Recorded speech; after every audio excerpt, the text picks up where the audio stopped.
우리 심리학자들이 말하는 건데, 인간이 이 땅에 태어나면서부터 우리 아기가 처음에 태어날 때 그 순간에 느끼는 감정이 뭐냐? 두려움이라 그럽니다. 그러니까 태아가 어머니 모태로부터 분리될 때 느끼는 첫 번째 감정이 두려움이라 그럽니다. 인간의 두려움을 연구한 휴 미실린 박사는 아기가 태어날 때 세 가지 두려움을 느낀다 그럽니다. 첫 번째는 떨어지는 두려움을 느낀다 그래요. 모태에서 세상으로 나오면서 밀려서 떨어지는 그러한 두려움을 느낀다는 거고요.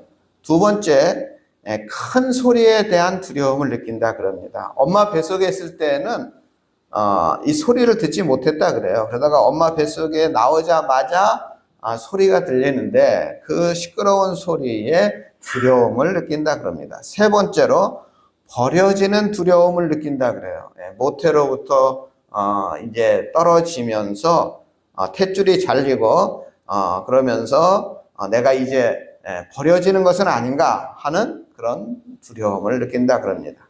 이렇게 인간은 태어날 때부터 두려움을 느낍니다. 그리고 이 두려움은 우리 무의식 속에 깊이 각인되어서 우리가 살아가는 내내 영향을 미칩니다. 좋은 영향을 미치지 않고 부정적인 영향을 미칩니다. 여러분, 그 어린아이가 뜨거운 주전자에 한번 손을 살짝 댄 적이 있는 어린아이는 그 다음에 주전자 비슷한 것만 봐도 겁을 먹죠. 그와 마찬가지로 우리가 태어날 때 이 세 가지 두려움에 대한 것이 우리 무의식에 각인이 되어 있기 때문에 우리도 두려움을 계속 느낀다 그러는 거예요. 그 두려움에서 굉장히 어려움을 겪고 숙명처럼 평생을 두려움과 씨름한다 그럽니다. 그런데 인간에게 두려움이 찾아올 때 그 두려움을 느끼는 것과 그 두려움에 사로잡히는 것은 다른 것입니다. 어떤 사람은 두려움이 몰려올 때 두려움을 느끼고 그 두려움에 사로잡혀가지고 그냥 벌벌 떱니다. 그러나 어떤 사람은 그 두려움이 몰려올 때 두려움은 느끼지만 그 두려움을 떨쳐버리죠. 그래서 두려움 그 자체는 우리에게 큰 문제가 아닙니다. 두려움에 사로잡히는 것이 우리에게 나쁜 영향을 미칩니다. 두려움을 느끼는 것 자체는 문제가 아니고 두려움에 사로잡혀서 떨거나 경직되는 것이 문제입니다. 그래서 우리에게 중요한 것은 두려움을 어떻게 극복할 것인가, 이게 더 중요합니다. 우리가 두려움을 극복하기 위해서는 먼저 두려움이 무엇인지 알아야 됩니다. 한마디로 두려움이라고 하는 것은 무서워하는 감정입니다. 다시 말하면 우리 마음속에서 일어나는 무서운 감정을 말하는데, 성경에 처음으로 두려움이라는 말이 나오는 것이 언제냐? 첫 번째 나오는 것이 창세기 3장 10절입니다. 우리 화면을 보시고 우리가 함께 읽어보겠습니다. 이르되 내가 동산에서 하나님의 소리를 듣고 내가 벗었으므로 두려워하여 숨었나이다. 아담과 하와가 하나님 말씀에 불순종하여 선악과를 따먹고 하나님을 피해서 동산나무에 숨었습니다. 이때 하나님께서 부르시는 소리를 듣고 두려워했습니다. 이게 첫 번째 두려움입니다. 죄를 지은 인간이 하나님과 분리되면서 두려움을 느끼게 된 것입니다. 원래 선악과를 먹기 전, 타락하기 전에 아담과 하와는 에덴 동산에서 하나님과 함께 살았습니다. 이때는 하나님을 만나도 두렵지 않았습니다. 그러나 저들이 선악과를 먹고 하나님을 만나려니 두려웠고 하나님을 피해 숨게 되면서 두려움을 본격적으로 느끼게 된 거죠. 한 24개월, 한 3살, 2살, 3살 아이가 엄마와 함께 손을 잡고 아장아장 외출합니다. 엄마 손을 잡고 가면서 지나가는 자동차를 봅니다. 지나가는 강아지도 봅니다. 사람들이 서로 시끄럽게 하는 장면도 봅니다. 이때 엄마 손을 잡고 있는 이 어린아이는 아무것도 두렵지 않습니다. 그런데 엄마가 야, 여기 잠깐 앉아 있어봐. 엄마 잠깐 화장실 갔다 올게. 엄마가 떠난 후에 이 어린아이는 갑자기 두려움이 밀려옵니다. 다가오는 강아지가 무섭고 경적을 울리며 지나가는 자동차가 무섭습니다. 그래서 이 아이는 엄마하고 울어버리죠. 여러분 잘 생각해 보십시오. 두려움의 원인이 외부에 있는 것이 아니라 우리의 내부에 있습니다. 지금 이 아이에게 두려움의 원인이 되는 외부의 상황은 전혀 변하지 않았습니다. 강아지가 지나갔고요. 자동차가 지나갔고요. 주변에서 사람들이 막 시끄럽게 했습니다. 외부의 상황은 다 똑같습니다. 그러나 이 아이는 엄마가 없음으로 인한 이 아이의 마음의 변화로 인하여 이 아이에게 두려움이 몰려온 것입니다. 그러니까 하나님께서 나와 함께 하심을 확신하면 두렵지 않게 되는 거죠. 두려움이 찾아와도 쉽게 이길 수가 있는 것입니다. 그러나 하나님과 동떨어진 나 혼자, 정말 나 홀로 서 있을 때 찾아오는 그 두려움, 그 두려움은 우리가 정말 공포스럽게 되는 거죠. 그래서 두려움이란 하나님을 떠난 사람에게 찾아오는 무서운 감정이라고 할 수가 있습니다. 이 에드 영이라는 사람이 지금 나는 두렵다 이런 책을 썼는데요. 이 책을 보면 사람들은 시대에 따라서 느끼는 두려움이 굉장히 다양하다. 이 두려움의 이 다양성을 이야기하고 있어요. 그 두려움의 종류에 대해서 아주 이야기를 하고 있는데 여기에 인간이 느끼는 두려움이 자그마치 645가지나 된다 그럽니다. 그리고 사람마다 두려움의 양상이 점점 다양해지고 있다 그럽니다. 그리고 그러니까 이제 이 개인마다 다르다는 거예요. 두려움을 느끼는 게 개인마다. 그래서 어떤 사람은 두려워하지 않는 것을 어떤 사람은 두려워하기 때문에 사람마다 두려워하는 것이 다른데, 예를 들어서 어떤 특정한 동물에 대한 생물에 대한 이런 두려움이 있다는 거예요. 어떤 사람은 거미를 봐도 괜찮은데 어떤 소수의 사람들은 거미만 봐도 그냥 몸서리 치면서 거미 공포증을 느낀다는 거예요.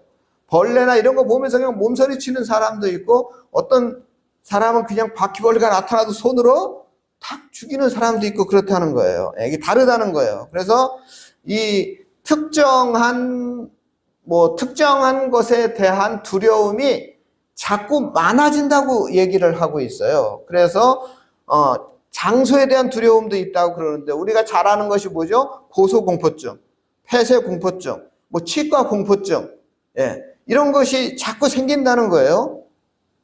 여러분, 이제 저 개인적인 입장에서는 제일 이해 안 되는 게 뭐냐면, 여러분 요즘 높은 빌딩 올라가 보면 그 밑에 유리를 깔아놓은 데 보셨죠? 그러면 그 유리 위에 올라가는 게 무섭습니까? 저는 하나도 안 무섭던데. 아니, 저는 그냥 거기 걸어가도 큰 차이가 없던데. 근데 어떤 사람들은 그냥 막 거기 유리 밟으면 죽을 것처럼 그냥 막 하는 사람들이 있어요.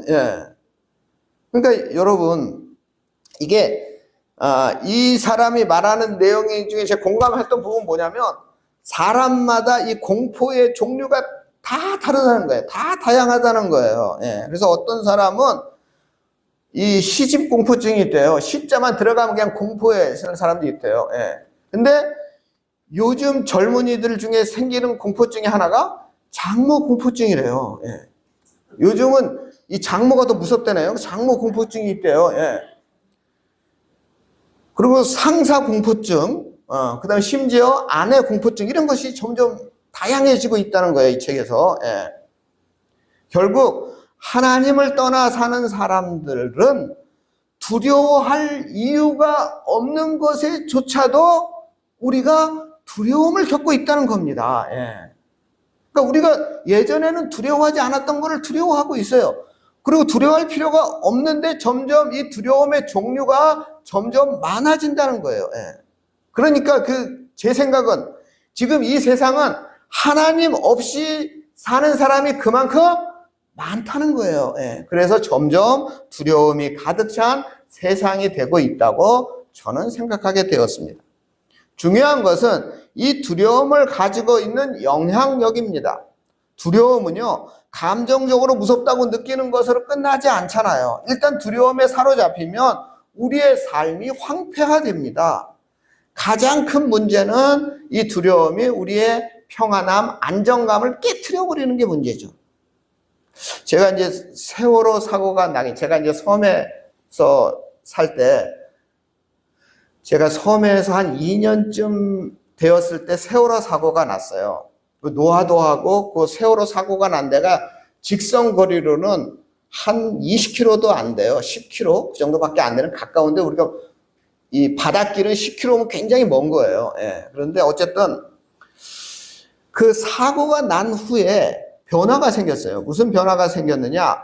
그 세월호 사고가 나기 전에는 파도가 조금 높아도 선장이 판단을 합니다. 아, 배가 출항할 수 있겠다, 없겠다를 선장이 판단했어요. 그런데 세월호 사고가 난 이후에는 기상청에서 발표하는 그 수치가 있잖아요. 파도 높이, 바람 세기, 뭐 이런 수치에 의해서 출항이 결정돼 버리는 거예요. 예.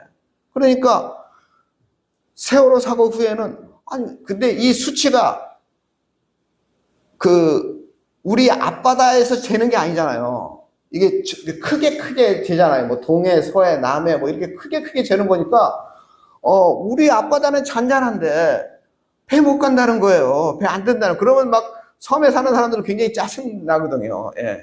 꼭 급한 일이라 나가야 되는데 배가 안 나가면 얼마나 힘듭니까? 예. 그러니까 이 세월호 후에 이 그것이 바뀌어가지고 굉장히 그러니까 아예 파도가 높으니까 못 가나 보다 하고 이게 마음 편한데 아니 갑자기 배 타러 나가는데 뭐 안 나간다.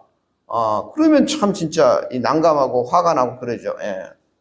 그런데 그래서 세월호 전에는 제가 이제 배를 타고 갈 때 파도가 세가지고 배가 막 이렇게 흔들리는 경험을 한 적이 있어요. 예. 누워 있으면은 진짜 이렇게 굴러가요. 예. 그렇게 파도가 높아도 출항을 했어요. 근데 아무렇지도 않았어요. 예. 근데 그때 제가 그 출렁인 걸 보면서 이 파도를 이렇게 보면 굉장히 신비하고 그걸로 빨려들 것 같아요. 그래서 야 정말 이 물의 힘이라는 게 저렇게 세구나 하는 것을 느끼면서 그럴 때 고래 비슷한 게 있거든요. 그걸 이제 상갱이라고 하는데 우리나라 자생하는 고래가 있었죠. 좀 돌고래 같이 생겼는데 조금 한 이만한 건데 그게 점프하는 걸 보는 거예요. 그럼 야 저렇게 파도가 치는데 그 상갱이는 저렇게 아주 신났구나 이런 체험도 하고 저로서는 참 은혜의 시간이었는데 같이 배에 탔던 어떤 사람은 어떻게 해요? 그 기둥을 잡고 팔팔 떨고 있더라고요. 예. 그러니까 이게 두려움이 있으면 그 자연이 주는 신비함을 볼 수가 있겠어요? 없겠어요? 못 보겠죠, 그 사람은. 왜냐면 자기는 죽을 것 같아. 그 기둥을 잡고 그냥 벌벌 떨고 있단 말이죠. 아무것도 느낄 수가 없죠. 그러니까 이 두려움이 몰려오면 모든 게 깨져. 생존의 기반이 흔들립니다. 그래서 삶의 모든 평안이 잃어버리는 거예요. 그래서 우리에게 두려움이 찾아올 때 그 두려움을 이게 깨트려 버려야 됩니다. 떨쳐내야 됩니다. 그렇지 않으면 우리는 아무것도 할 수가 없게 되는 거죠. 지금 현재 전쟁이 날 가능성이 많습니까? 없습니까? 예? 모르세요? 뉴스 안 보세요? 전쟁이 날 가능성이 높아졌어요. 예. 뭐 대만에서부터 시작한다는 얘기도 있고 대만이 시작하면 또 우리나라도 자동적으로 연결이 된다는 얘기도 있고 이런 위험성이 높아진 건 사실이에요. 그런데 그것 때문에 막 벌벌 떨면 되겠습니까? 안 되겠습니까? 두려움에 빠져 야 이제 전쟁이 일어나겠구나 하고 미리부터 막 겁먹고 있으면 되겠습니까? 안 되겠습니까? 예? 그러니까 평안을 잃어버리게 되면 우리 삶 자체가 황폐화되고 우리가 제대로 살 수가 없습니다. 이 땅에서 행복한 삶을 살 수가 없습니다. 그래서 오늘 말씀 우리가 두려움을 이기게 하려면 어떻게 해야 할 것이냐? 오늘 말씀에 해답이 있습니다. 사도 바울이 배를 타고 그레데 해안 근처를 항해하다가 유라굴로가 우리말로 하면 태풍이에요. 예. 이 지역에서는 태풍을 유라굴로라 그래요. 뭐 태풍을 말하는 말이 많죠. 미국 쪽에서는 태풍을 뭐라 그래요? 허리케인이라 그래요. 예. 태풍을 이루는 말이 여러 개가 있어요. 유라굴로란 말 자체가 우리말로 하면 태풍이 그런 뜻이에요. 예. 그러니까 태풍이 몰아쳤고 14일 동안 표류했어요. 예. 그러니까 선원이나 승객들 모두가 다 두려움에 정말 모든 걸 아무것도 할 수가 없었죠. 이때 사도 바울만 하나님의 말씀을 전하면서 두려움을 극복하고 평안을 찾아야 된다고 말씀하고 있어요. 이 말씀은 두려움을 이기기 위해서 우리가 뭘 해야 되는가 하는 것을 알려주는데요. 첫 번째로 두려움을 이기기 위해서는 깨달음이 있어야 한다는 것을 말하고 있어요. 우리 22절 말씀인데요. 우리 화면 보세요. 우리 함께 읽겠습니다. 내가 너희를 권하노니 이제는 안심하라. 너희 중 아무도 생명에는 아무런 손상이 없겠고 오직 배뿐이라. 바울이 하나님의 말씀을 통해서 정확하게 분별하고 깨달았습니다. 아무리 유라굴로가 자기들을 두렵게 해도 태풍이 우리를 해하지 못한다 하는 것을 깨달았습니다. 대부분 우리가 두려워하는 것은 우리가 어떻게 될지 모르기 때문에 두렵습니다. 깨닫지 못하고 속아서 두려움이 극대화되는 것입니다. 분명히 14일 동안이나 태풍 속에서 이미 죽을 고비를 여러 번 넘겼을 거예요. 그리고 시간적으로 뭔가 이제는 14일 정도 견뎠으니까 이제 뭔가 희망이 있구나 그런 시점이거든요. 제가 태풍이요 이렇게 오래 가지 않잖아요. 그러니까 한 14일 정도 됐으면 어떻게 잘 되겠다 생각에 반전을 할 수가 있는 그 시점인데 이렇게 우리의 생각에 반전이 있을 그 시점에 사탄이 우리 마음속에 속삭입니다. 야, 너희는 다 끝났다. 저 무시무시한 파도를 봐라. 이제는 이 배마저 산산조각이 날 것이다. 너희는 지금 양식도 다 떨어지지 않았느냐? 물도 없지 않느냐? 이제는 너희 한 사람도 남김없이 다 죽을 것이다. 이런 두려움을 누가 넣습니까? 사탄이 우리에게 속삭입니다. 그럼 이것을 깨달음이 없으면 여기에 금방 속아 넘어가죠. 사람들은 태풍을 바라보며 마음속으로 들려오는 이 사탄의 소리에 그만 사색이 되는 것입니다. 이처럼 깨달음이 없을 때는 우리는 두려움을 떨쳐버릴 수가 없는 것입니다. 그러나 사도 바울은 깨달았습니다. 하나님이 깨달음을 주셨습니다. 비록 거대한 파도가 몰려오고 폭풍우가 우리를 덮고 있지만 그러나 저 태풍이 우리를 한 사람도 해하지 못할 것이다 하는 깨달음이 있었습니다. 우리의 가진 재물과 배는 잃게 될지라도 한 사람의 생명도 죽지 않을 것이다 하는 깨달음이 있었기 때문에 두려움을 떨쳐낼 수가 있었습니다. 두려움이란 말은 실제처럼 보이는 거짓 증거를 두려움이라 그럽니다. 대부분 이스라엘 병사들 골리앗이 쳐들어왔을 때 두려웠어요. 아니 싸워보지도 않고 두려웠어요. 골리앗이 거인이다 보니까 그냥 싸워보지도 않고 두려웠어요. 벌벌벌벌 떨고 있었어요. 그런데 다윗은 달랐습니다. 하나님을 믿지 않는 저 골리앗이 하나님의 종인 나를 감히 죽일 수 있겠느냐? 이 깨달음이 있었어요. 그래서 하나님께서 골리앗이 자기를 죽이도록 내버려 두지 않을 것이다. 하나님은 내 편이다 하는 이 깨달음이 있었기 때문에 이 다윗은 두려움을 물리치고 골리앗과 나아가서 한바탕 싸울 수가 있었던 거죠. 그래서 예수님께서 우리에게 말씀을 하셨죠. 우리 마태복음 10장 29절인데 우리 화면을 보시고 함께 읽겠습니다. 참새 2마리가 한 아사리온에 팔리지 않느냐? 그러나 너희 하나님께서 허락하지 아니하시면 그 하나도 땅에 떨어지지 아니하리라. 너희에게는 머리털까지 다 세신 바 되었나니 두려워하지 말라. 너희는 많은 참새보다 귀하니라. 하찮은 참새도 하나님께서 지켜주시고 보호해 주시는데 하물며 하나님의 자녀인 너희들을 그냥 버려 두시겠느냐? 이 깨달음이 있으면 됩니다. 주변 상황과 돌아가는 사건만 보고 그 거짓 사탄의 증거에 속지 말고 하나님이 나를 눈동자처럼 지키고 계신다는 깨달음이 있으면 우리는 두려움을 떨쳐버릴 수가 있고 참된 평안을 찾을 수가 있는 것입니다. 두 번째, 두려움을 이기려면 믿어야 합니다. 믿음이 있어야 해요. 우리 25절인데 우리 화면을 보세요. 그러므로 여러분이요 안심하라. 나는 내게 말씀하신 그대로 되리라고 하나님을 믿노라. 바울은 어젯밤에 하나님이 말씀하신 내용을 내가 그대로 믿습니다. 자기와 배에 타고 있는 모든 사람들 그들을 다 하나님께서 구원해 내실 것을 믿었습니다. 이 믿음이 두려움을 떨쳐버릴 수 있게 한 원동력이 된 것이죠. 성경에 보면 하나님께서 가장 많이 당부하시는 명령이 뭐냐? 두려워하지 말라, 이런 말입니다. 우리 성경에 두려워하지 말라란 말이 자그마치 365번이나 나온다요. 365번. 그래서 어떤 목사님은 이렇게 말하더라고요. 하루에 한 번씩 매일매일 두려워하지 말라는 말씀을 묵상하며 두려움을 이겨야 한다, 이렇게 말했습니다. 그런데 두려워하지 말라는 말씀은 두려움을 느끼지 말라 하는 것이 아니고 두려움에 사로잡히지 말라 하는 뜻입니다. 두려움을 느낄 때 두려움을 극복하라, 이런 뜻입니다. 하나님의 백성이 이 세상에 살면서 숙명적으로 두려움 누구나 다 느끼게 됩니다. 하나님 백성이지만 이 세상 사는 동안 밀려오는 그 태풍, 그 정말 풍파 피할 수 없습니다. 그러나 두려움에 사로잡혀서는 안 된다는 것입니다. 두려움에 떨어서는 안 됩니다. 그 두려움 때문에 평안을 깨트리면 안 되고 그 두려움을 극복하라. 그래서 두려워하지 말라, 이렇게 365번이나 말씀하고 있는 것입니다.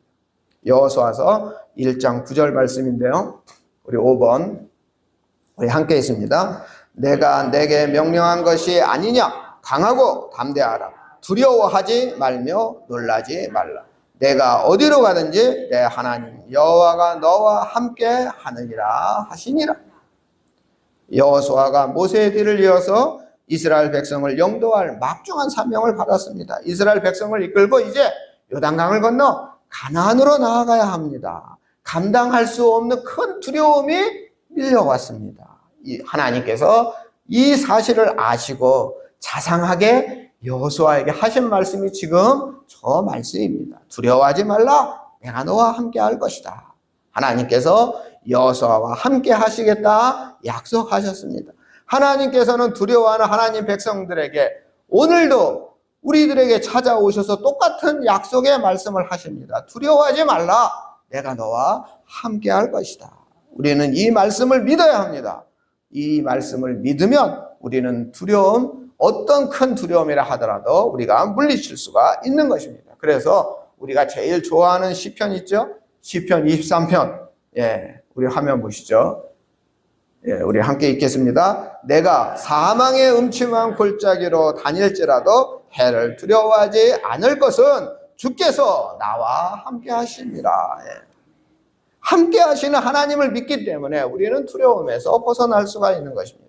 다윗은 두려움이 몰려오는 그 사망의 음침한 골짜기를 다닐지라도 내가 하나님을 믿기에 내 마음의 평안을 유지할 수 있었다, 이런 고백을 하고 있는 것이죠. 마지막으로 세 번째, 두려움을 이기기 위해서는 용기 있는 행동을 해야 됩니다. 우리 26절인데 우리 화면을 보시고 함께 있습니다. 그런즉 우리가 반드시 한 삶에 걸리리라.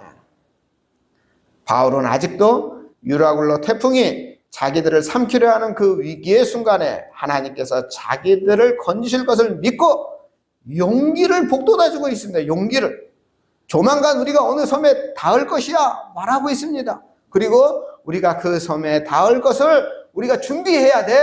용기를 내, 힘을 내, 이렇게 말하고 있습니다. 용기 있게 두려움이 밀려오는 이 상황 속에서 적극적으로 우리가 대처해야 돼.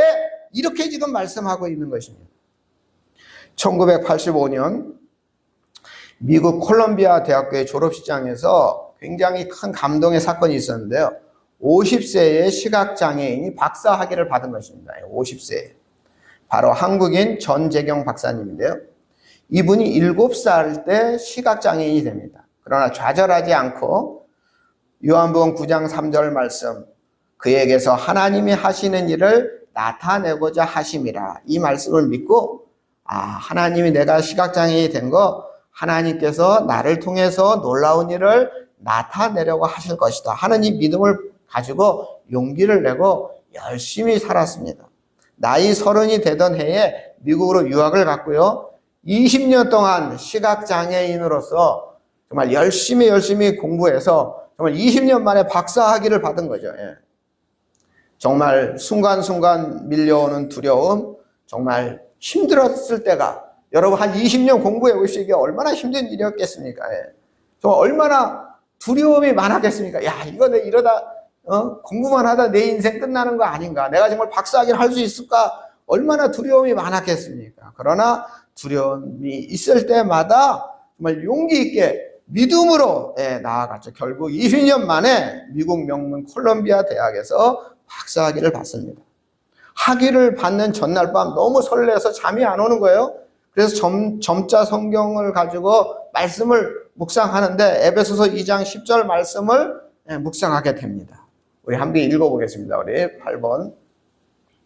우리는 그의 만드신 바라 그리스도 예수 안에서 선한 일을 위하여 지으심을 받은 자니 이 일은 하나님이 전에 예비하사 우리로 그 가운데서 행하게 하려 하심이니라. 학위를 받은 후 앞으로 선한 일을 위하여 하나님께서 모든 것을 예비해 놓으셨다는 사실을 용기 있게 앞으로 내가 달려나가겠다 이렇게 다짐하는 기도를 합니다. 이처럼 두려움이 몰려왔을 때 적극적으로 대처해야 합니다. 용기 있게 앞으로를 향해 달려가야 합니다. 그러면 우리 마음속에 평안이 더 깊이 자리 잡게 되는 것입니다. 주님께서는 우리가 두려움에 사로잡혀서 벌벌 떠는 것을 우리 하나님은 원치 않으십니다. 우리가 평안을 누리며 하나님의 백성답게 담대히 나가길 원하십니다. 두려움이 밀려올 때 그 두려움을 극복하고 평안을 지키며 믿음 안에서 더욱 풍성한 평안한 삶을 누리시기를 바랍니다. 우리 전원교회 성도님들 모두가 다 두려움을 극복하고 늘 행복하고 평안 가운데 거하시기를 주님의 이름으로 축원합니다. 사랑의 하나님, 우리 마음속에 여러 가지 근심과 걱정, 두려움이 참으로 많습니다. 이 많은 두려움 잘 이겨내고 떨쳐내게 하여 주시옵소서. 하나님이 나와 함께 계시다는 사실을 깨닫게 하시고 믿음과 용기를 가지고 나아가 평안함을 누리는 우리 성도님들 다 되게 하여 주시옵소서. 우리를 구원하신 예수님의 이름으로 기도드립니다. 아멘.